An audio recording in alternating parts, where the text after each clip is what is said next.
Só conta até 5, Flávio, antes de começar a falar. Bom dia, pessoal. Estamos aqui hoje para mais um webinar da ABINC, Associação Brasileira de Internet das Coisas. Meu nome é Flávio Maeda, eu sou vice-presidente da ABINC. Gostaria de agradecer a todos aí que estão participando com a gente hoje nesse webinar, tá? Nessa live, que hoje o tema é Data Science Analytics, tá? É um evento do nosso Comitê de Automotivo e Mobilidade, tá? Hoje a gente tem a participação aí tanto do pessoal do comitê quanto de convidados aí que serão apresentados aí pelo pessoal do comitê. Agradeço aí a todos os palestrantes, todos os participantes, tá? Vocês podem enviar as perguntas aí ao longo do evento, tá? A gente, à medida do possível, vamos respondendo as perguntas online ou por escrito mesmo no chat, tá bom? Então, queria passar a bola aí para o Alexandre Varga, nosso presidente do comitê, que fará as apresentações todas. Agradecê-lo aí também pela organização desse mais um evento aí da BINC do comitê esse ano, é o segundo esse ano, né, Varga? É isso aí. E aí, bom, estaremos aí durante o evento. A bola está contigo, Varga. Obrigado.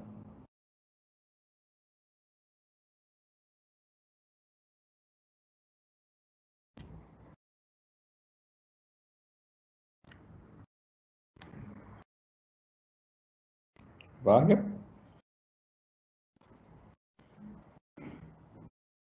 Vocês estão me ouvindo? Dalton, tá aí? Sim, Flávio, acho que o Varga caiu. Tá. Dalton, quer assumir aí, então? Você que é o vice, então já assume o vice aí, né? Tranquilo. Enquanto o Varga volta aí para... Tá ótimo. Obrigado, Maeda. Obrigado, professor, por estar aqui conosco. Meu nome é Dalton Oliveira. Como o Maeda estava explicando, eu sou vice-presidente do Comitê de Auto da BINC, onde o nosso presidente, o Alexandre Varga, infelizmente, deu uma travada aqui na conexão. Faz parte com essa questão de eventos online, às vezes algumas coisas inesperadas acontecem. Mas, de qualquer forma, o nosso palestrante, o professor da USP Exalc, ele vai passar temas relacionados a Data Science Analytics. Até previamente aqui, conversando nos bastidores, né, eu costumo dizer que a gente está sempre aprendendo, apesar de ser um tema bastante importante e que está em voga atualmente, né, dados é o novo petróleo, então, professor? Perfeito, Dalton, exatamente isso. Bom dia a todos. Meu nome é Luiz Paulo Fávero, espero que todos estejam bem. É uma enorme satisfação estar aqui com vocês, fazendo esse webinar, essa palestra sobre Data Science e Analytics.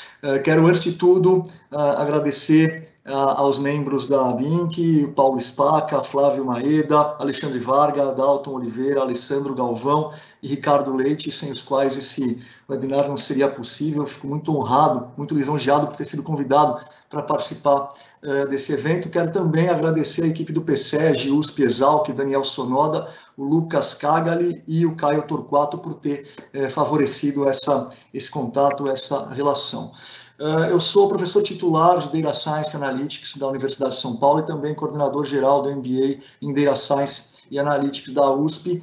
E também, assim como muitos de vocês, o Flávio, também sou engenheiro formado pela Escola Politécnica, com mestrado e doutorado na área de Data Science, e tive a oportunidade de fazer um pós-doutorado na Columbia University em Nova York, na área de modelagem de dados e analytics. E como o Dalton muito bem colocou, é uma área transversal. Então, sempre quando a gente falar de Data Science, Analytics, a gente vai estar falando com aplicações em Social Sciences, ou seja, economia, contabilidade, administração, a gente vai estar falando de Health Sciences, ou seja, a gente vai estar falando de saúde, medicina, veterinária, etc. A gente também vai estar falando de áreas legais, ou seja, jurimetria, tem tudo a ver com LGPD, quando a gente fala em Data Science. Então, novamente, aqui ressaltando, meu prazer de estar batendo esse papo com vocês, eu vou, com a autorização de todos, compartilhar a minha tela. Posso compartilhar, Ricardo? Pode sim, professor. Então, a hora que tiver compartilhado, por favor, você me avisa, por gentileza.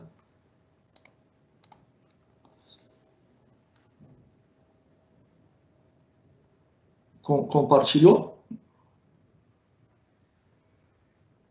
Alguém podia me avisar se compartilhou, Dalton? Sim, afirmativo. Tá bom, muito obrigado. Então vamos lá, pessoal, a gente vai bater um papo aqui sobre Data Science Analytics, contexto atual e futuro no ambiente de negócios. Muito bem. Dentro dessa lógica, a gente vai apresentar aqui os seguintes tópicos. A gente vai falar um pouquinho sobre contextos e definições. Para muitos isso aqui vai ser um tanto quanto óbvio, para outros nem tanto. Depois a gente vai falar um pouquinho sobre os centauros dentro do ambiente de Data Science, assim como sobre os millennials, qual a relação entre a geração Y e o ambiente de negócios em Data Science e diferenciais e oportunidades em Data Science. Então, para começar, quero falar um pouquinho sobre contexto e definições. Qual a relação entre termos como Data Science, Machine Learning, Deep Learning, IoT, etc. Qual a relação entre esses termos, como esses termos conversam entre si no ambiente de negócios, em projetos e tomada de decisão. Para isso, eu preciso falar necessariamente do termo VUCA. O que significa VUCA? Né? Volátil, incerto ou uncertainty, incerteza em inglês, complexo e ambíguo. Cada vez mais e mais do que nunca, independentemente em áreas do setor produtivo privado, áreas do setor público, de maneira interdisciplinar e multidisciplinar para diversas organizações, sempre, cada vez mais, a gente tem vivido, e ainda diante de uma crise sanitária como a que estamos vivendo, com decorrência de uma crise financeira, uma crise econômica, sem dúvida nenhuma, os ambientes são cada vez mais voláteis, incertos, complexos, ambíguos e com geração de dados com volume exorbitante. A gente vai discutir bastante essa questão. Então, para isso, eu começo com uma frase muito simples, mas muito capciosa, singela, do William Edwards Deming. O Deming era um estatístico americano, tem uma contribuição muito forte na área de qualidade, muito forte na área de processos produtivos, é considerado pelo governo japonês o principal estrangeiro a ter contribuído com a economia e com o desenvolvimento do Japão ao longo de todo o século XX. E eu começo com uma frase do Deming que é a seguinte: sem dados, você é apenas e tão somente mais uma pessoa com uma opinião. Então eu te convido aqui, Dalton, sem dados, escolhe aleatoriamente uma porta. Lá no final da apresentação eu vou mostrar para você se você acertou a porta que você escolheu. Eu vou dar uma dica, o Dalton acabou de escrever aqui para mim, ele escolheu a terceira porta da direita para a esquerda. Vamos ver se você vai acertar, Dalton. Muito bem, então para começar discutindo essa questão da geração de dados, eu vou aqui apresentar um vídeo de 1 minuto e pouco, para a gente poder contextualizar.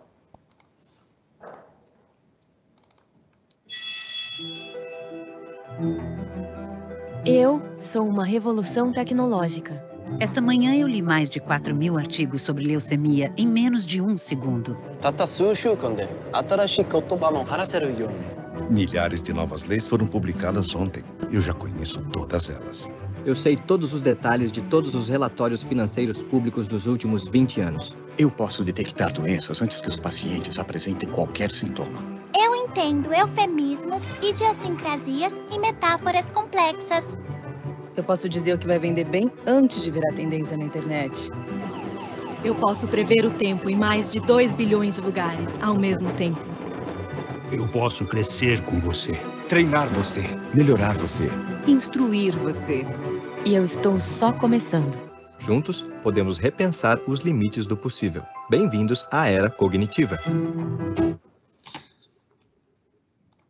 Ou seja, bem-vindos à Era Cognitiva, bem-vindos à Era da Inteligência Artificial, como a gente vai mostrar já já, de maneira totalmente transversal, em meteorologia, no comportamento do consumidor, em culinária, cada vez mais o processo em direito, em jurimetria, o processo geracional de dados é exorbitante. Para vocês terem uma ideia, para dar algumas informações para vocês, só o ano passado ao longo do ano de 2020, em cada minuto do ano de 2020, eu vou dar alguns hotspots aqui, dos quase 210 mil participantes em reuniões do Zoom por minuto, 405 mil horas de vídeo no YouTube, 405 mil horas de vídeo por minuto no Netflix, quase 350 mil posts, stories no Instagram, 500 horas de vídeo em download no YouTube, $1 milhão gastos online por minuto ao longo do ano passado. Pra vocês terem uma ideia, quase 70 mil applications de emprego no LinkedIn, só para dar algumas, quase 7 mil embarques de vendas pela Amazon, e assim sucessivamente. 42 milhões de mensagens no WhatsApp por minuto. Nós produzimos cerca de 4,5 milhões, quintilhões de bytes de dados diariamente, a partir de redes sociais, internet das coisas, fotos digitais, entre outras fontes, segundo a IBM, que também é detentora, autora daquele vídeo que nós acabamos de mostrar, da era cognitiva. E até o final deste ano, a gente terá cerca de 40 zettabytes de dados armazenados para serem analisados, ou seja, 40 trilhões de gigabytes. Como o Dalton muito bem colocou na sua apresentação, a ciência de dados é interdisciplinar por natureza. Engenharia, logística, finanças, marketing, contabilidade, economia, administração, saúde, medicina, computação, astronomia, não é? Então, quer dizer, pessoal, eu vou começar aqui falando sobre 2 exemplos que mostram bem essa multidisciplinaridade e usufruto dos conceitos de analytics, machine learning e tratamento de dados para fins de tomada de decisão. Né? Primeiro caso é o caso da Mackmyra. A Mackmyra é uma empresa sueca, né? Fundada em 1999, uma empresa de bebidas, basicamente, ou inicialmente, de whisky sueco, mas agora também estão fabricando gin e outros tipos de bebida. Né? E o que eles fazem? Né? Eles utilizam um processo de inteligência artificial para automatizar a criação do whisky. Então, por meio de modelos de machine learning, por exemplo, a partir da plataforma Azure da Microsoft e de computação cognitiva da ForKind, são alimentados com receitas existentes, receitas premiadas, dados de venda, comportamento do consumidor, e ele já tem no portfólio deles, é quase que uma granularidade individual, 70 milhões de receitas, a partir justamente da confrontação de dados para gerar mecanismos cada vez mais granulares dentro de um processo de estratificação para tomada de decisão. Um outro exemplo muito interessante, não sei se vocês já ouviram falar ou já conhecem, existem algumas empresas que fazem coisas similares na China, em Israel, e eu fiz questão de trazer o caso da Memphis Meats. A Memphis Meats foi fundada em 2015, ou seja, ela tem menos de 6 anos, em Berkeley, na Califórnia, dentro da filosofia de carnes sustentáveis. O que são carnes sustentáveis? Né? Meat without slaughter. Né? Então, a carne sem o abate. Better meat, better world. Então, eles falam aqui, announcing the world's first chicken produced without the animal. Ou seja, a gente vai fabricar carne sem o animal. Opa, peraí, como assim? Eu só queria assistir um webinar de Data Science e o professor vem falar de carne sem o animal. Sim, e carne de pato, carne de vaca, carne de frango, carne de porco. Como que eles fazem? Pessoal, as células dos animais são como blocos de vida.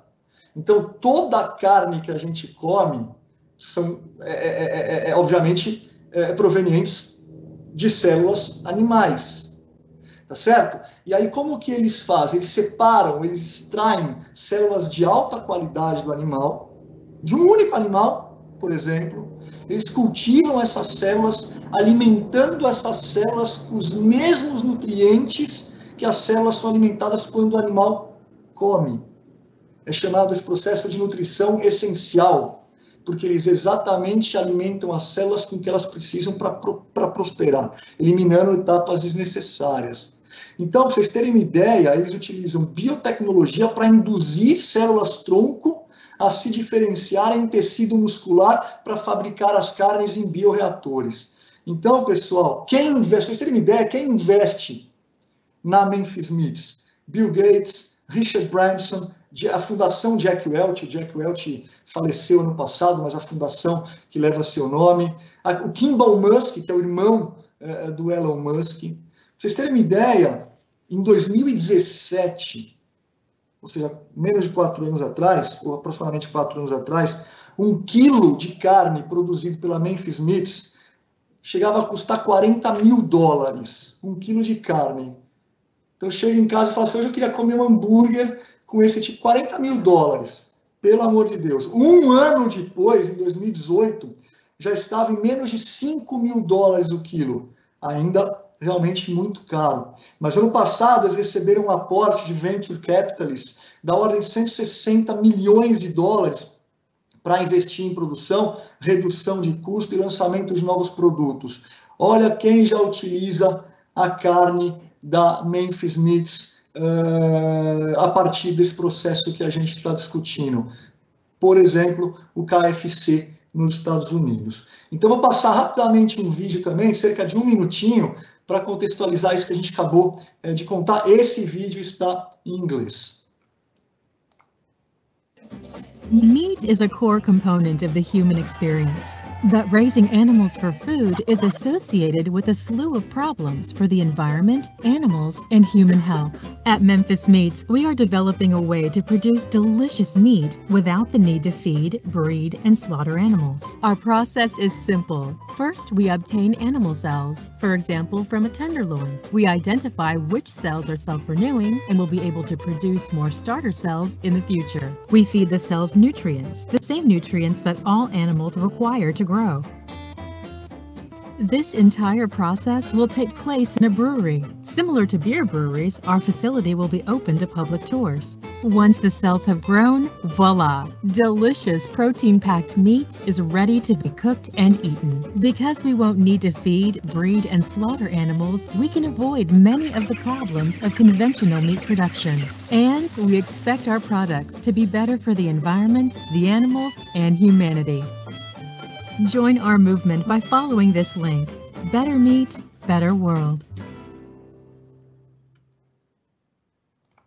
Perceba então como utilizar tecnologia, ciência, né, em homenagem inclusive ao Dia da Terra que aconteceu na semana passada. Todo dia deve ser o Dia da nossa Terra, né?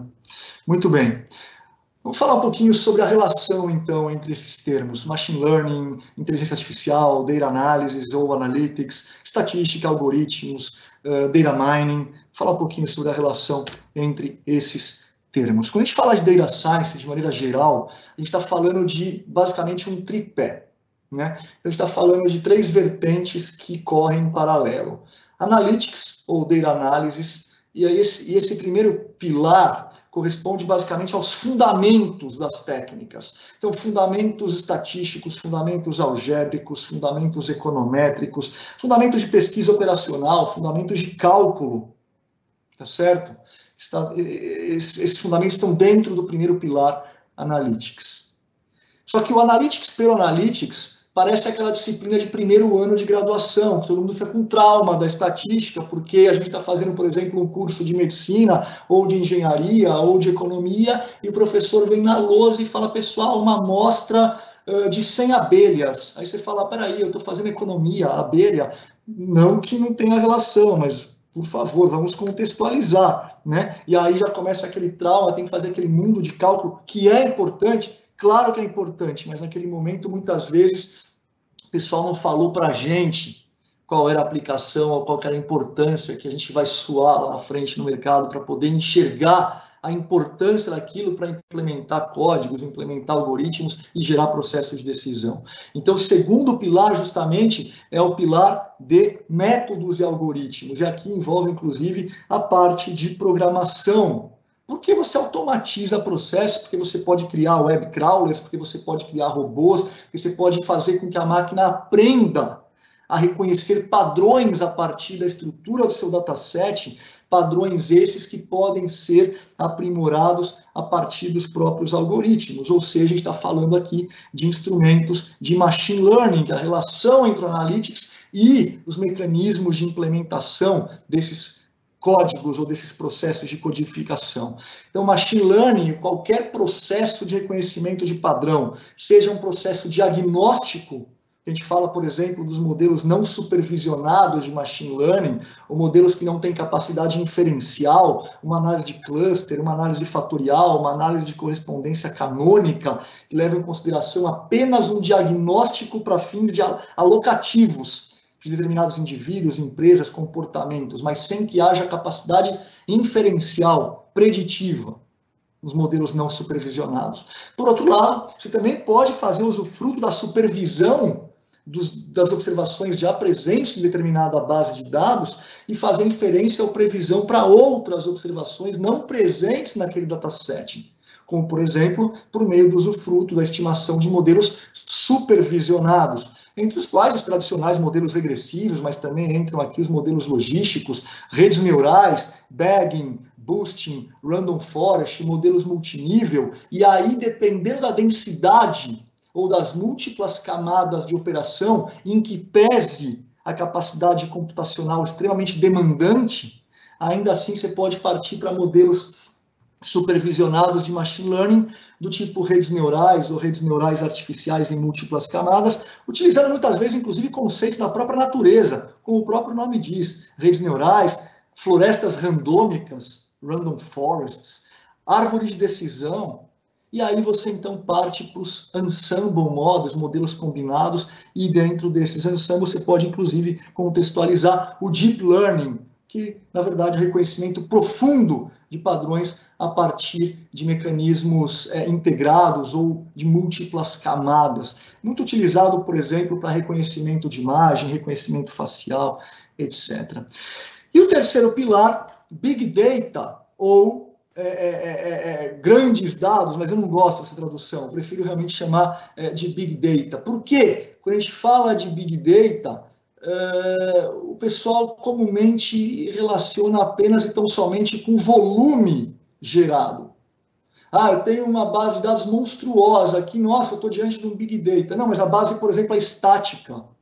A base ela não é retroalimentada constantemente. Na verdade, está diante de um dataset, mas não com característica de Big Data, ou apenas com uma vertente do Big Data.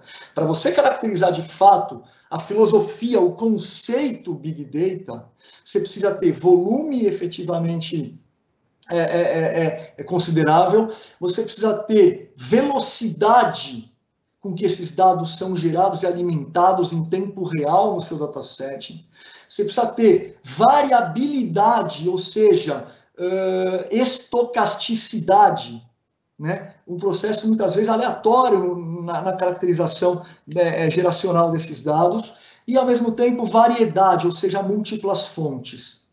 Então eu estou coletando dados que vêm automaticamente do Banco Central, vem também da BINC, vem também da APMEC, vem da ANEFAC, e um robozinho coletando em tempo real esses dados e estruturando o meu dataset, ou seja, variedade, múltiplas fontes, estocasticidade ou aleatoriedade, ou até mesmo a periodicidade, porque você pode coletar dados a cada segundo, né? Um volume muito grande, gerando bancos de dados consideráveis. Isso caracteriza o Big Data, e para que você possa implementar métodos e algoritmos cada vez mais eficientes, digamos assim, computacionalmente, para tratar essa filosofia do Big Data, nós também incluímos aqui a parte de desenvolvimento de algoritmos ou desenvolvimento de códigos em novos softwares. Para finalizar essa relação, a interface entre Analytics e Big Data também serve para você, ou também gera uma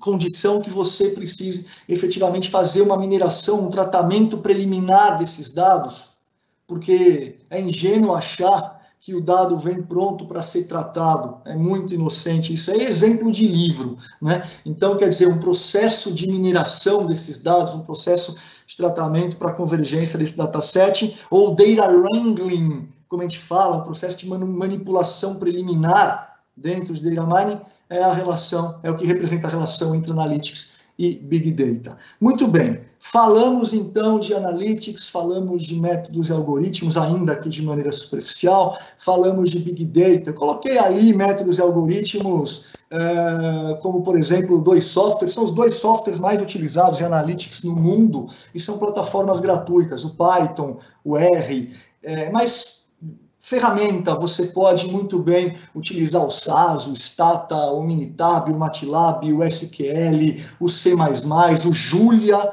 muito bem. Você pode ir para a vertente que você desejar. Se nós incluirmos aqui análise geoespacial dentro do ambiente de Data Science, e aqui envolve aspectos como mobilidade, Smart Cities, obviamente IoT, ou seja, a relação ou dispositivos conectados em rede, gerando dados e informações em tempo real, inclusive no que diz respeito à parte de segurança pública. Se você começar a pensar sobre os mecanismos ou os algoritmos existentes hoje, muitos inclusive por meio de redes neurais e deep learning para reconhecimento de voz, reconhecimento de imagem, né? Reconhecimento facial, a gente começar a falar aqui Sensor Fusion, né? Ou seja, algoritmos de filtro de Kalman com mecanismos de radar, por exemplo, para os veículos autônomos, drones de entrega da Amazon. Você pode colocar aqui, por exemplo, já num estágio mais avançado, você pode colocar aqui, por exemplo, as gôndolas inteligentes do varejo, enfim, a gente começar a relacionar todos esses pilares que envolvem ciência da computação, que envolvem estatística, que envolvem programação.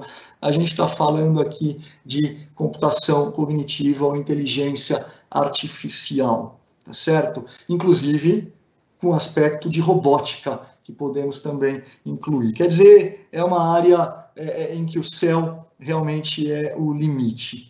Muito bem. Eu vou contar uma historinha para vocês, para a gente contextualizar a importância da computação cognitiva, que é a briga, entre aspas, ou a competição entre o Garry Kasparov, um enxadrista multicampeão mundial, e o Deep Blue, um enxadrista russo, Kasparov, contra o Deep Blue, um supercomputador da IBM. Muito bem. Não sei se vocês se lembram, muitos de vocês não, outros já leram a respeito. Em 1996, foi proposto o multicampeão mundial, o gênio russo, Garry Kasparov. A ele foi proposto o seguinte desafio pela IBM. Olha, você quer desafiar o nosso super, hiper, mega, ultra raro computador? O Garry era topo. Então, teve a primeira partida, Kasparov venceu o Deep Blue em 1996. A IBM pediu a revanche, voltou para casa, reprogramou uma série de códigos, etc., estudou os comportamentos, movimentos do Kasparov. O Kasparov também voltou para casa, também estudou, continuou treinando, e um ano depois teve a revanche e o Deep Blue ganhou do Kasparov. Inclusive, depois você pode assistir esse videozinho no YouTube. Ele levanta da mesa, bravo pra caramba, ele acha que não foi justo e tal, e ele perdeu do Deep Blue em 97. E ele pediu a tréplica, ele pediu uma nova revanche. Aí a IBM falou, não, foi lá, aposentou o Deep Blue tá lá, bonitinho e tal, e não teve a tréplica, e o Kasparov ficou meio bravo e propôs em 98 um campeonato mundial de Centaur Chess, de xadrez centauro. O que significa isso? Equipes apenas humanas, apenas formada por computadores, ou equipes formadas por computadores e seres humanos, ou seja, equipes centauras. E você podia se inscrever. Você podia juntar com um amigo, colocar mais o seu computador lá e se inscrevia. Não tinha problema absolutamente nenhum. Quem vocês acham que ganhou? Quem ganhou foi uma equipe Centaura, formada por 3 professores de uma universidade americana e 2 computadores, ou seja, uma equipe Centaura. Por quê? E aí começaram vários estudos a esse respeito. Porque nós, seres humanos, somos muito bons em estratégias de curto e médio prazo, pessoal. Mas nós somos muito pobres para enxergar adiante milhões de movimentos possíveis. Ao contrário das máquinas. Nós somos muito bons para fazer perguntas, para a gente desenvolver algoritmos que tragam respostas. Mas nós somos péssimos para trazer as respostas com milhões de movimentos adiante. Por outro lado, as máquinas é exatamente o contrário. As máquinas são péssimas para fazer pergunta. Se você digitar errado uma vírgula no código, ela não vai ter capacidade naquele momento, a não ser que você a treine para ela também verificar aquela capacidade. Mas aí, quando a gente começa a falar em inteligência artificial, é justamente a capacidade que a máquina tem de se aprimorar e aprender com os próprios erros para tomar decisões sozinha, a partir dos códigos envolvidos pelos próprios seres humanos. Ou seja, a inteligência de dados, pessoal, não é uma dimensão única. Ela é composta por diferentes aspectos cognitivos. E é exatamente isso que é importante. Não dá para você fazer um cientista de dados sem ter efetivamente essa visão. Embora também vou fazer uma crítica em relação a construir puramente um cientista de dados já já.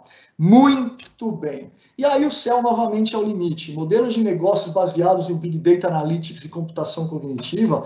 Por favor, a gente podia ficar 2 horas aqui falando só sobre exemplos, como prevenção de fraudes, People Analytics, E-mail Analytics, lavagem de dinheiro, corrupção, modelos que tentam antecipar comportamentos criminosos, riscos corporativos, riscos reputacionais, supply chain management, jurimetria, o analytics forense, cada vez mais. Vimos no vídeo meteorologia, smart cities, jogos e simulações, né? Vai jogar lá o Pro Evolution Soccer ou o FIFA Soccer e Brasil contra a Argentina, por exemplo, você é Brasil. Aí você vai com o seu lateral driblar o zagueiro pela direita. A primeira vez você conseguiu. Na segunda já foi mais difícil, na terceira você não consegue, porque o zagueiro já percebeu que você vai sempre driblar pela direita. Você tem que fazer uma nova jogada ali, e cada vez mais esses jogos envolvem modelos de computação cognitiva. Diagnósticos médicos, por exemplo, para ressonância magnética, tomografia, scanners de imagens, reconhecimento de padrões para dados não estruturados, como, por exemplo, uma imagem. Computação afetiva, alguns sites já existem, a gente pode discutir a eficiência ou não, ou o desenvolvimento do algoritmo por trás, mas na área de psicologia, né, e aí envolve, inclusive, os próprios chatbots, etc. Muito bem, o mercado mundial de Big Data Analytics movimentou 56 bilhões de dólares no ano passado, sendo 12 bilhões na América Latina e um pouco menos de 6 bilhões no Brasil, 47% no Brasil, 27% no México, 8% na Colômbia, 7% no Chile, 6% na Argentina e 2% no Peru. E estima-se que esse mercado gerará uma receita mundial de mais de 100 bilhões de dólares até 2027, segundo a Statista, que é uma empresa alemã especializada em dados de mercado. Aqui, ó, para vocês terem uma ideia, o ano passado, como a gente falou, 56 bilhões de dólares no mercado de Big Data e Analytics, e esse crescimento aí vertiginoso da curva, né, ao longo dos anos, com previsão de mais de 100 bilhões até 2027. Esse dado eu coletei, assim como praticamente toda a palestra, nos últimos 15 a 20 dias. Muito bem. A gente também não pode deixar de falar do agente por trás da evolução do mercado de Big Data Analytics. E cada vez mais a gente tem que falar dos millennials. Quem são os millennials que receberam recentemente 2 capas da Time? The Me Generation. Millennials se consideram preguiçosos, narcisistas, muitos ainda vivem com seus pais, mas porque eles vão salvar a todos nós? E eu também acredito nisso. Me ajude, os meus pais agora são millennials. Os millennials começaram a ter filhos. Quem são esses millennials? Vamos assistir um vídeo rápido, também de 1 minuto e pouco. The silent generation, baby boomers, Gen X.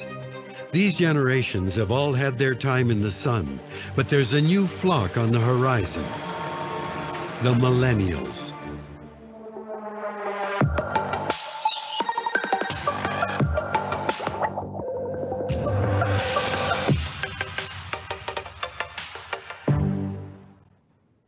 Hardworking, skillful, and resilient.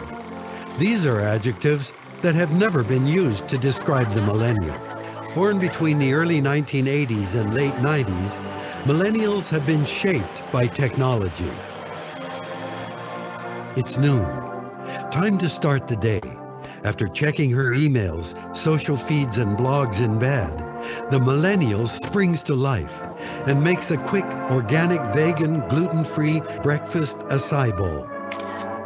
She feeds on a diet consisting primarily of likes and instant gratification. Life appears perfect on her feed. The traditional workspace is the bane of every millennial's existence. Unable to cope with criticism and lapses in stimulation, the millennial can become hostile and detached. I don't really have a plan, to be honest. All I know is this 9-to-5 life is not for me. After an arduous 3 months in the workforce, this millennial has discovered that adulting is just too hard. I think I just need to escape. Maybe go to Thailand and get started on my travel blog. The struggle is real.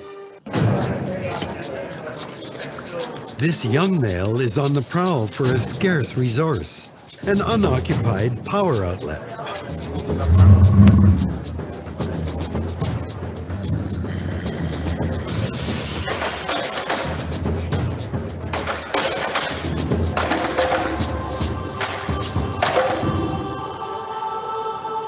But now, a bigger concern is on the horizon. Excuse me, what's the Wi-Fi password here? Oh, sorry, our Wi-Fi's down.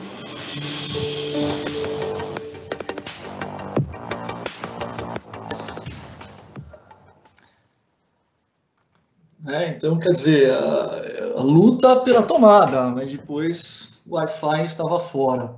Então, pessoal, quem são esses millennials? Pela definição, a geração Y, nascidos entre 1981 e 98, ou seja, apresentam entre 23 e 40 anos de idade aproximadamente, representam já 35%, a maior fatia, já representam 35% da população brasileira. 50% dos postos de trabalho aqui no Brasil já são ocupados hoje por millennials, e estima-se que em 2025 ocuparão 75% dos postos de trabalho no mundo. Muito bem, segundo a UXC Professional Solutions, que é uma consultoria de tecnologia da informação australiana, os millennials, em relação à média da sociedade, apresentam quase 22% mais aptidão para serem usuários de Mac, 13% acima da média da sociedade interessados em tecnologia, quase 12% para serem usuários do iPhone, quase 13% são mais interessados do que a média para compartilhamento de arquivos, fotos, etc. Em média, quase 20% mais interessados em Photoshop e mais de 21% em relação à média da sociedade mais interessados em Analytics. Segundo uma pesquisa feita recentemente pelo Itaú BBA, a pesquisa chama-se Millennials Unraveling the Habits of Generation Y in Brazil, ou seja, desvendando os hábitos da geração Y no Brasil. 58% dos millennials jogam videogame. 81% dos millennials fazem compras por meio de tablets, smartphones. 82% usam redes sociais aqui no Brasil. E quase todo mundo, ou seja, quase todos os millennials, 96% deles, se dizem confortáveis para compor o primeiro grupo a testar uma nova tecnologia pela primeira vez. Vai surgir uma nova tecnologia. Eu vou, não tem problema nenhum. Certo? Eu não sou millennial pela classificação da minha idade, infelizmente, mas eu sou geração X, mas eu acho que espiritualmente e mentalmente falando, eu me considero, sim, um millennial. Os millennials acessam 150 vezes o celular por dia, em média, segundo o Google. Tem gente que provavelmente devem existir millennials que estão nos assistindo e que talvez já utilizaram 150 vezes o celular ao longo dessa palestra. Muito bem. Olha só, ainda segundo o Google, o número de interações por pessoa por dia está ocorrendo de uma forma realmente exponencial. Há 5, 6 anos atrás, a gente tinha uma interação da ordem de 220, 218 interações por cada um de nós, por pessoas por dia. Hoje, passamos de 600 interações por dia. Em 2025, esse número tende a chegar a 4.800 interações por dia. Ou seja, é uma interação por meio de tablets, smartphones, a cada 18 segundos. E segundo o Google, menos de 1% desses dados são tratados, são analisados. Para ir para a parte final aqui da nossa apresentação, falar um pouquinho sobre os diferenciais e as oportunidades em Big Data Analytics e Machine Learning. Então, o que de fato faz, quem são esses cientistas de dados, né? Também 2 capas recentes da Harvard Business Review, Data Science, o emprego, o trabalho mais sexy do século XXI, e o que eles fazem de acordo com os próprios cientistas de dados, no caso 35 respondentes que ofereceram aí as suas percepções. Muito bem. Quando a gente fala de cientista de dados, de novo, a gente tem que olhar para, e aqui é nevrálgico, a gente tem que olhar para 3 vertentes importantes. Muita gente chega para mim e fala assim, Fávero, eu quero fazer um MBA da USP em Data Science Analytics, qual software eu quero me tornar um cientista de dados, qual software eu começo a utilizar? Olha, você não vai se tornar um cientista de dados se você começar a utilizar o software A ou B. Não coloque, por favor, a carroça na frente dos bois. Para você se tornar minimamente um agente atuante em ciência de dados, você precisa ter os fundamentos. Não dá para fazer ciência de dados como um macarrão instantâneo. Eu coloco no fogo, daqui a 1 dia, 2, eu sou cientista de dados. De fato, precisa haver um crescimento dos estudos, precisa haver um crescimento dos mecanismos que regem os fundamentos associados a cada um daqueles algoritmos, ou cada uma daquelas técnicas supervisionadas ou não. Quando a gente fala aqui de ciência de dados, a gente tem que, de fato, falar de matemática, fundamentos de estatística, cálculo, pesquisa operacional, álgebra, econometria. Não dá, porque na hora que é o primeiro pilar, na hora que você for implementar o código, se você não tiver o fundamento, acredite, você pode e vai, inclusive, implementar o código de maneira errada, porque o código, ele muitas vezes se apresenta de forma que, se você não levar em consideração a estrutura de um dataset ou a natureza de uma variável, você vai implementar errado, vai fazer ponderações arbitrárias, e o software vai extrair para você o quê? Um output, e você vai, inclusive, fazer tomada de decisão com base naquele output, por vezes equivocado ou errado. Então, não adianta. Você quer pensar em Data Science, você tem que pensar em fundamentos estatísticos, econométricos, de pesquisa operacional, para fazer a implementação de códigos de maneira correta, e aí sim você partir para o terceiro pilar, que é o conhecimento, obviamente, do negócio, fazendo usufruto daqueles outputs para fins de tomada de decisão. E é essa estrutura que a gente colocou no nosso MBA em Data Science Analytics da USP. O pessoal entra com a expectativa de, não, na primeira aula eu quero aprender a programar. Você vai sair programando, com conhecimento, inclusive, avançado, só que a programação com base nos fundamentos de cada uma das técnicas, senão que você vai extrair para fins de tomada de decisão completamente equivocado. Eu vou contar 2 histórias rápidas para vocês. Um pouquinho antes de começar a pandemia, eu estava numa corretora de valores em São Paulo e saí da reunião, tinha um analista implementando lá um código maluco, gigante pra caramba na máquina dele. Lá eu passei do lado, fui tomar um café, passei do lado, olhei, perdão, E perguntei, que legal, você está usando o R, né? Estou usando o R.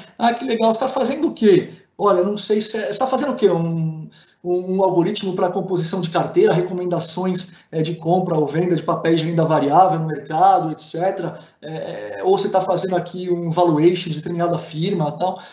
Olha, não sei certinho, na verdade me passaram só para eu reavaliar esse código aqui, eu já estou devolvendo. Ou seja, ele focou aqui, no código pelo código, sem que houvesse o quê? Uma visão associada a todo o processo. Por outro lado, na mesma época, mais ou menos, eu estava numa reunião com a diretoria de operações de uma empresa multinacional em Alphaville, na região metropolitana de São Paulo, mas é uma empresa americana, mas a sede fica em Alphaville, e estava lá, acabou a reunião, o diretor de operações da Latinoamérica da empresa vira para mim e fala assim, professor Fávero, eu estou com um problema. É um problema de roteirização de veículos, da frota para distribuição e tal. Eu não consigo saber se o que a minha equipe de Big Data Analytics e Machine Learning, o que eles estão me oferecendo é correto, porque eu não sei nem fazer as perguntas corretas para o que eles fazem. E pior, mesmo que eu consiga fazer algumas perguntas, o que eles tratam e devolvem para mim, eu não tenho condição de avaliar, porque eu não tenho minimamente o conhecimento sobre os fundamentos e nem tampouco sobre a parte de implementação dos algoritmos. Não que um diretor precise aprender efetivamente a programar, mas ter o conhecimento da importância, o que eu já ouvi, gente, do tipo, se eu parar para fazer isso, eu não tenho tempo para trabalhar. Meu amigo, talvez você não tenha tempo para trabalhar ou aprimorar seus processos, porque justamente você não valorizou toda essa inteligência. E é por isso que no miolo desses 3 pilares, eu tomei a decisão, quem escolheu isso aqui não fui eu, esse unicórnio quem escolheu foi o meu filho de 6 anos, vamos escolher o unicórnio, ele pegou o unicórnio mais forte para a gente colocar aqui no meio, que é justamente a pessoa ou a organização consegue ter essa visão do todo. E por que eu falei organização? Porque, pessoal, é inocente achar que você vai encontrar uma pessoa unicórnia que tenha um profundo conhecimento da parte de fundamentos, da parte de programação e da parte de processo de tomada de decisão em cada um dos negócios. Se você encontrar, eu conheci pouquíssimos, raros, acredite, além de serem difíceis de formar, são impossíveis de reter. Então, hoje, o que as empresas cada vez mais estão fazendo é justamente a formação de equipes unicórnias integradas com essa visão do todo. Justamente por conta do que a gente está falando. Executivos do mundo digital, sem a noção desse mundo, já começam fortemente a ser substituídos em grandes empresas. A pesquisa, uma pesquisa foi publicada no Estadão há menos de 2 anos, uma pesquisa ouviu 30 mil profissionais de 25 países, incluindo o Brasil, mostrou que 80% dos líderes têm dificuldades com demandas digitais, o que tem motivado demissões. E aí, pessoal, a gente precisa entender, então, a importância do conhecimento técnico, fundamentos, conhecimento tecnológico, a parte dos algoritmos, e o conhecimento estratégico, a parte dos processos de tomada de decisão. Essa análise precisa ser cada vez mais pervasiva. Ferramentas analíticas vão ter que praticamente permear todos os departamentos da organização, propiciando análises cada vez mais integradas e amigáveis. Quantas vezes a gente vai lá na controladoria, ou me passa um relatório, não tenho tempo, agora estou lançando um sistema, quer dizer, não há, vai no jurídico, não há essa análise, essa importância pervasiva do técnico, tecnológico e estratégico para todas as áreas da organização. Ou seja, a gente está falando de governança de dados, né? Que na verdade é o quê? É o modo como todas as funções são geridas, é de alto nível a governança de dados. Isso precisa partir da onde? Da esfera executiva da organização, para que cada área faça a sua própria gestão de dados a partir dos mecanismos de governança, ou seja, garantias de confidencialidade, NDAs, integridade, auditabilidade de cada área, de maneira alinhada à organização estabelecida, à governança estabelecida pelo corpo diretivo. Só para vocês terem uma ideia, já estou finalizando, de acordo com pesquisa realizada em 2019 pela CNI, a nossa Confederação Nacional da Indústria, 2/3 das nossas indústrias nacionais não identificam políticas e instrumentos de governança e gestão de dados para, por exemplo, implementar técnicas de analytics com o intuito de gerar informações propícias à tomada de decisão para alavancar a competitividade do setor. E as organizações passam a reconhecer a necessidade de um novo tipo de líder, né? Então, cada vez mais, a gente já encontra CDOs, CAOs, Chief Data Officer, Chief Analytics Officer, no assento do board da organização. Nos Estados Unidos já são 30 mil CDOs e 20 mil CAOs como título principal do cargo, segundo o LinkedIn. E olha que interessante, pessoal, olha a oportunidade aparecendo aqui, ó. De acordo com a McKinsey, uma pesquisa do ano passado, nos Estados Unidos há uma escassez de 190 mil cargos com conhecimento aprofundado em Analytics, Big Data e Machine Learning. Assim como 1,5 milhão de cargos para gestores com conhecimento para usar na análises para tomada de decisão. Olha a oportunidade. E no Brasil, segundo o LinkedIn, nos últimos 2 anos, as 2 profissões que mais cresceram foram justamente as de cientistas de dados e engenheiro de machine learning. A quantidade de vagas no período foi multiplicada por 8. E os salários cresceram em média 40%. Olha o que saiu no Valor Econômico agora, cerca de 2 semanas atrás. Detetive de dados ou analista de dados, engenheiro de machine learning, engenheiro de inteligência artificial, são carreiras promissoras. Marquei aqui para vocês. Segundo essa pesquisa, essa matéria do Valor, o cientista de dados ou engenheiro de dados, na mediana, um salário de R$17 mil, chegando aí no percentil 95 a quase R$27 mil. Tá certo, pessoal? Mas por quê? Ou o que, melhor dizendo, o Brasil precisa fazer para se tornar ainda mais competitivo em ciência de dados? Esses 3 bullets eu trouxe de uma pesquisa feita pelo MIT, o Massachusetts Institute of Technology, lá de Cambridge, Massachusetts, nos Estados Unidos. Uma pesquisa que se chama Evolution, da MIT Technology Review Insights, né? Segundo essa pesquisa, no caso especificamente para o Brasil, uma pesquisa mundial, é importante garantir que as políticas governamentais apoiem a tecnologia, apoiem a ciência, apoiem a inovação. O Marco Legal da Ciência, Tecnologia e Inovação, que foi publicado há pouco mais de 3 anos, já permite que universidades públicas se tornem sócias de startups. Até 2018 não podia. A gente precisa ampliar a integração da nossa economia, a economia global. O país é relativamente fechado, somos mesmo, para a economia mundial e ainda recebemos poucos pesquisadores de outras nações. E, olha o que apareceu, segundo essa pesquisa, que inclusive foi feita com 2.300 C-levels de empresas globais, aproximar constantemente universidades de empresas. E essa iniciativa aqui da ABINC é exatamente nessa linha, aproximar o que tem sido feito no ambiente acadêmico, no ambiente organizacional e ter essa inter-relação e essa troca. É uma via, obviamente, de 2 mãos e todo mundo ganha. Dalton, pergunto para você se você acertou a porta. Eu acho que o Dalton acertou, hein, pessoal? Eu fecho a palestra com uma frase também do Deming, que eu comecei a palestra. A frase aqui é: In God we trust, all others please bring me data. Em Deus nós acreditamos, todos os outros, por favor, tragam-me dados. Muito obrigado, pessoal. Meu LinkedIn está aqui. Enorme prazer, uma grande satisfação ter batido esse papo com vocês. Só pegar um pouco, professor. No último slide, o senhor comentou sobre a parceria. Eu esqueci de comentar no início, né? A BINC assinou uma parceria estratégica aí com a USP-Exalc, né? O PSEG. O link está até do press release, eu coloquei aí no chat.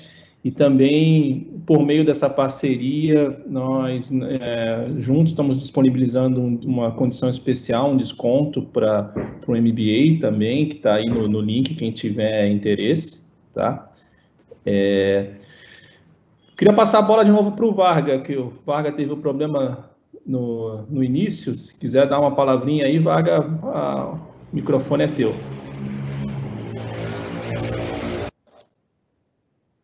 Bom dia a todos aí, agradeço aí a oportunidade. Professor Fávaro, parabéns aí pela excelente apresentação, tema super bem contextualizado, muito bem apresentado, e realmente esse é o nosso novo mundo, a nossa nova disrupção aí que a gente tem vivido aí nos últimos 20 anos, né? Então, muito obrigado, assim, muito enriquecedora essa palestra, né? Um conhecimento extremamente vasto, né? Então, com certeza o PSEG tem nos apoiado no sentido da Pagonha, que é o primeiro bloco que a gente imagina, né? O segundo bloco visando mais a vocação estratégica mesmo, né? Quando a gente pensa em modelos de negócio, estrutura, a gente passa por uma segunda etapa e uma terceira etapa realmente a aplicação, e quando você chega no momento da aplicação, você tem a assertividade de conseguir chegar a agregar o valor relacionado a todas essas etapas que a gente passa, né? Então, super enriquecedor. Eu gostei muito dos casos práticos e tudo aquilo que foi abordado e apresentado. Muito obrigado mais uma vez pela sua participação, pelo convite. A gente se sente lisonjeado pela sua presença aqui. Referente aí ao desconto que o Flávio Maeda, né, o nosso vice-presidente, comentou, ele é válido, pessoal, para aqueles que participaram hoje aqui desse webinar, tá? Que tem alguma ligação com esse webinar aqui da BINC. Então, é importante que, finalizando esse webinar, até às 11h30, o link estará aberto. Depois desse horário, ele acaba sendo fechado, é uma oportunidade única, né? Então, colocar isso que depois das 11h30 ele acaba sendo encerrado, né? Eu queria agora fazer uma pergunta aí para o professor, né, de âmbito mais global, né? Professor, eu queria, pensando nessa... Você falou muito nos ambientes hoje, né, de análise de dados, a gente poder trabalhar toda essa massa de dados, né? A gente imagina quantas pessoas seriam necessárias, talvez, para executar algo que a gente faça numa fração aí de 2, 3 segundos, né? Dentro da indústria, tudo, a gente consegue ter essa percepção muito clara que a gente cria os robôs, os modelos, e isso tem clarificado muito aí a resposta para uma série de problemas, né? A gente contextualiza, isso gera um modelo matemático, e em cima disso a gente acaba tendo respostas para isso, né? Mas o que a gente entende é que nesse processo existe um desenho, né? Existe todo um processo, um escopo para você se tornar isso e chegar num ponto que a gente pode, que é a última etapa que a gente fala inteligência artificial, né? Então, seria interessante se você comentasse rapidamente conosco essas etapas, né? Desde o Deep Learning, a gente vai passando essas ferramentas, né? Que as pessoas têm buscado bastante para ter essa assertividade e fazer rodar um modelo interessante, um modelo simples, né? Você não precisa ter muitas variáveis complexas. Você pode partir do princípio com 4, 5 elementos e tornar isso responsivo de alguma forma bem aplicado. Obrigado.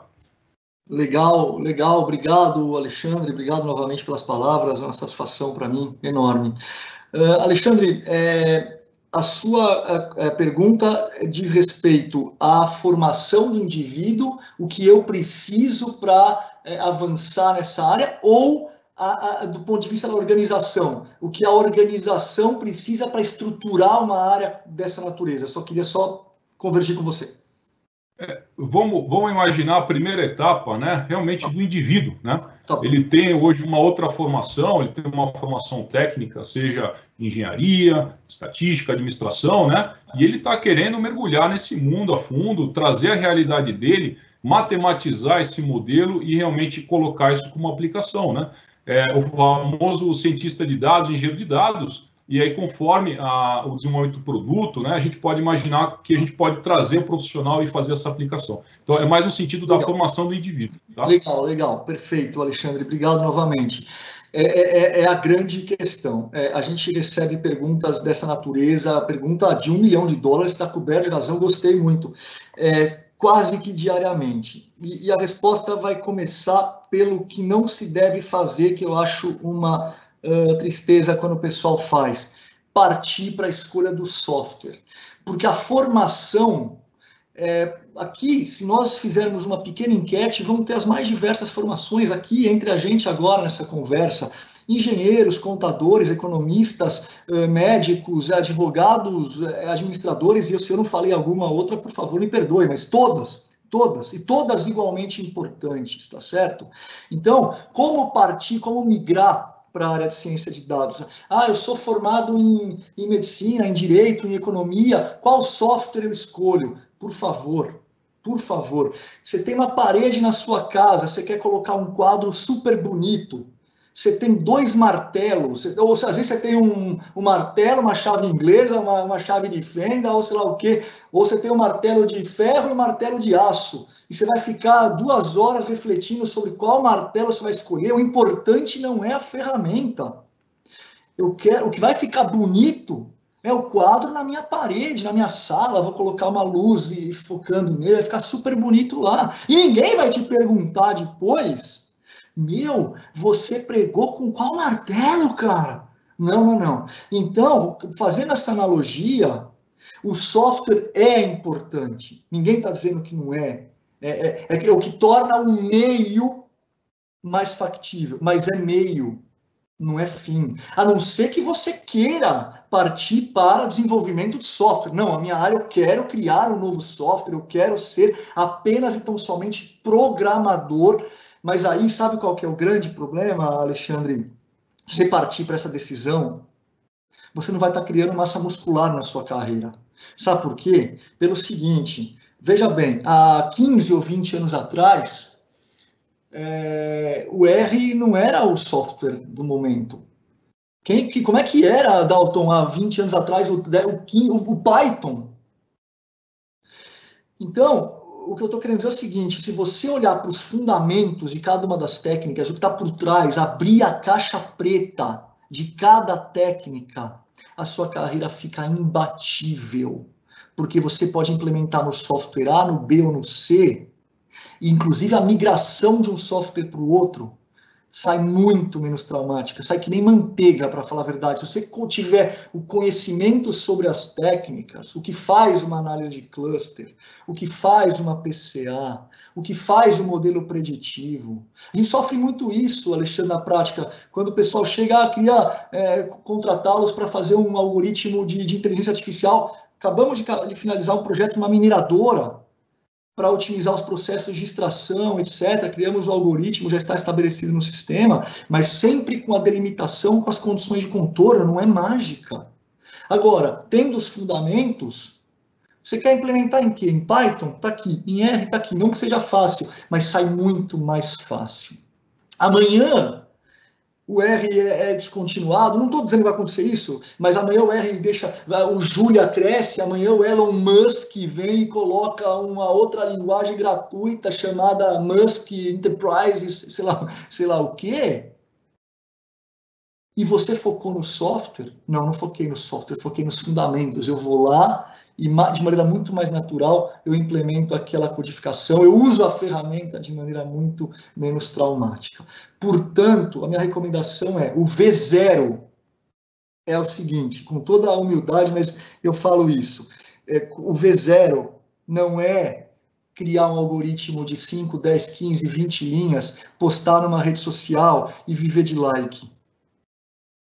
Porque isso é raso.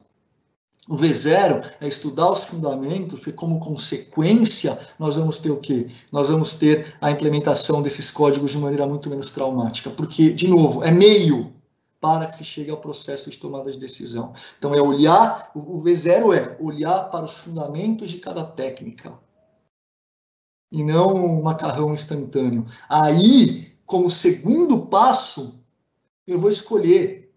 Aí eu posso ir para o Python, posso ir para o Stata, que é um super software parrudo, forte pra caramba na área de econometria, mas não é gratuito. Eu posso ir para o SPSS, que muitas empresas na área de marketing usam, que é da IBM, que é um point and click, é menos programação, é mais user-friendly, um software bom, que usa parte da capacidade computacional para ser mais amigável. Então, para datasets maiores, ele é muito bom, mas às vezes é mais demandante computacionalmente, não tem problema nenhum. Ou quero ir para o Python, para o SQL, não tem problema nenhum, depende inclusive de onde você quer, mas eu tenho os fundamentos. Inclusive, acredite, depois que você tiver os fundamentos, implementar no SPSS, escolher o modelo correto com base naquilo que você quer, te ajuda inclusive a formular questões mais interessantes, questões mais adequadas. Aí você pode ir para o SPSS, para o Python, para o R, para o Julia, para onde você quiser. Então eu bato nessa tecla, conhecer o negócio e fundamentos. O miolo é a parte de programação. É muito forte o interesse de millennials ou de jovens pesquisadores que querem começar, e por qual software eu começo? Está colocando a carroça na frente dos bois. Não sei se eu fui claro, Alexandre, senão você volta comigo, por favor. E desculpa, Varga, até para pegar o gancho do professor, antes de qualquer coisa, antes de fazer comentários, super parabéns pela apresentação, professor, sensacional. Eu, como profissional, não só focado em Data Science Analytics, né, mas como advisor em transformação digital e inovação, e como engenheiro eletrônico, né, a gente está sempre envolvido em vários projetos. Tudo que o professor falou aqui faz total sentido, né? Eu mesmo estava esperando um tipo de webinar um pouco mais técnico, um pouco mais voltado à programação, e me surpreendeu positivamente, o que não deveria me surpreender, porque afinal a gente está falando de um MBA na USP, né? Assim, o fato dessa contextualização, que faz total sentido o que o professor colocou aqui, essa importância do que e a distinção do que é meio do que é fim, o que é ferramenta, o que é contexto, o que é conhecimento da contextualização e do business que o profissional, seja um programador ou um data scientist, né, ele tá atuando aonde? Numa empresa de consumer goods, uma empresa de health, uma empresa de uma mineradora, por exemplo. Quer dizer, para cada segmento, para cada indústria, você, além do conhecimento da conceituação, você precisa ter o conhecimento do business para você atuar propriamente no seu negócio. E essa questão de linguagens, Python, R, Julia, muita gente também me pergunta qual que é a melhor ferramenta? Ou eu trabalho bastante com IoT e AI, qual que é o melhor hardware? Arduino, Raspberry, NVIDIA. Assim, eu costumo dizer, o melhor é aquilo que adequa ao escopo do seu projeto. Perfeito. Não tem um único melhor. Perfeito. Né? E também falando de mercado, o que eu tenho visto bastante, o pessoal até comenta bastante comigo, que vamos falar de mercado Brasil para fechar um pouco o escopo, muitas vagas vêm como você precisa ter uma certificação disso, você precisa ser especialista em Python, você precisa ser isso, você precisa ser aquilo. Só que assim, sem desqualificar ninguém, não é esse o meu objetivo aqui. Claro. Mas você pode fazer um curso, você pode fazer uma certificação, mas você precisa conhecer minimamente daquele business para saber onde você está atuando. Né? Concordo 100%, Dalton. Obrigado pela fala. Você sabe que é exatamente isso. O mercado também. As áreas de recrutamento também, as áreas demandantes também têm culpa, né? Porque, na verdade, vem isso mesmo que você falou, olha, precisa ter conhecimento em Java, JavaScript, SQL, MySQL, R, RStudio, R Markdown, Python, Anaconda, Julia e o Jupyter Web. Muito bem, só que você tem que ser recém-formado, então assim, a coisa não fecha, e o foco tem sido justamente nisso, ao passo que se você for para a área de fundamentos, a sua carreira fica, acredite, imbatível. Você tem uma ideia, só para pegar seu gancho rapidamente, Dalton, você falou de softwares, de plataformas na área de IoT, e eu estou falando analogamente essas plataformas na área de Analytics. Você tem ideia, o R, e deve acontecer também entre essas plataformas que você muito bem colocou, o R e o Python, eles viraram meio que fla-flu. Tipo, meio, sabe, Bahia contra Vitória, Corinthians contra São Paulo, enfim, Atlético Paranaense contra o Curitiba. Quer dizer, virou uma coisa assim, confronto. O R é Python, inclusive tem nas redes sociais essa coisa, a pessoa fez um post do Python, o outro, não, mas peraí, IR, não sei o que lá, um denegrindo o outro. Olha, o pessoal pergunta para mim, Fávero, qual que eu aprendo primeiro, depois de ter os fundamentos? R ou Python? Eu sempre respondo da mesma forma. Os dois. Não entra nessa briga. Você vai perder. Você vai perder, porque é ferramenta. Você vai perder, porque não é esse o foco. Amanhã vai ser outro, acredite. Amanhã, daqui a 10 anos, vai ser outro. Ou vai ter um terceiro em paralelo. Gratuito também, hein? Vai ter. É muito dinâmico, mas ninguém te toma. A gente começou na área em 99, bom, aproximadamente 20 anos, né? E, nossa, eu não vou falar de softwares, obviamente, que já se descontinuaram, não seria delicado da minha parte, mas softwares que a gente utilizava fortemente, hoje já caíram em desuso, alguns, inclusive, já não existem mais, outros mantêm aquela comunidade residual. Tudo bem. Ah, não, mas eu vou focar naquela plataforma. Pessoal, não vai ser inteligente para a sua carreira. É o que eu até costumo falar, essa diferenciação do meio e do fim, né? Parece que não fica muito claro para as pessoas, porque quando, por exemplo, eu entro em algumas reuniões com clientes, etc., o pessoal fala, eu quero usar isso, aquilo, tal e tal, mas tá bom, qual que é o fim? Onde você quer chegar? Qual que é a sua estratégia? Porque se a gente for falar, por exemplo, em Digital Transformation, a gente não está falando só de tech. Perfeito. A transformação digital que é IT, tech, processos e pessoas. E quando a gente fala de pessoas, a gente não fala só de pessoas cliente final, a gente também fala de pessoas internas, o cliente interno. Sem dúvida. Né? Então, essa questão de... até bato muito, o Maíra está aqui para confirmar, eu sempre, como engenheiro, eu falo, cadê os engenheiros de produto? Cadê os engenheiros de aplicação? Isso. Porque o que importa é o fim. Tudo isso é importante, Python é importante, R é importante, tudo, e todas as ferramentas são importantes, mas elas são meio, porque, como o professor acabou de falar, mudou a ferramenta, o que você vai fazer? Perfeito. Pessoal, vamos ter que encerrar, a gente já estourou bastante o tempo. A gente teve algumas perguntas interessantes aí no chat, mas infelizmente a gente não vai ter tempo de responder. Mas gostaria de agradecer, o assunto interessantíssimo, a gente podia ficar mais umas 3 horas aqui conversando, né? É verdade. E foi uma aula, professor, muito obrigado, parabéns. Espero que a gente possa fazer muitas outras aí, com temas talvez mais também, né, em outros segmentos, como indústria. Teve pergunta aí do pessoal sobre indústria, agronegócio. Perfeito. Vamos programar próximos papos como esse daqui, para dar tempo para a gente também debater e conversar, mas novamente agradeço em nome da ABINC, em nome do comitê da ABINC, agradeço ao Varga, ao Dalton, tá? E novamente, tem algumas perguntas aí, professor, depois, se o senhor quiser dar uma olhada no que o pessoal perguntou no chat, tá? Gostaria, vou olhar sim, com certeza, se puderem me mandar também, e quiser, de alguma forma eu prepare uma resposta, depois vocês podem...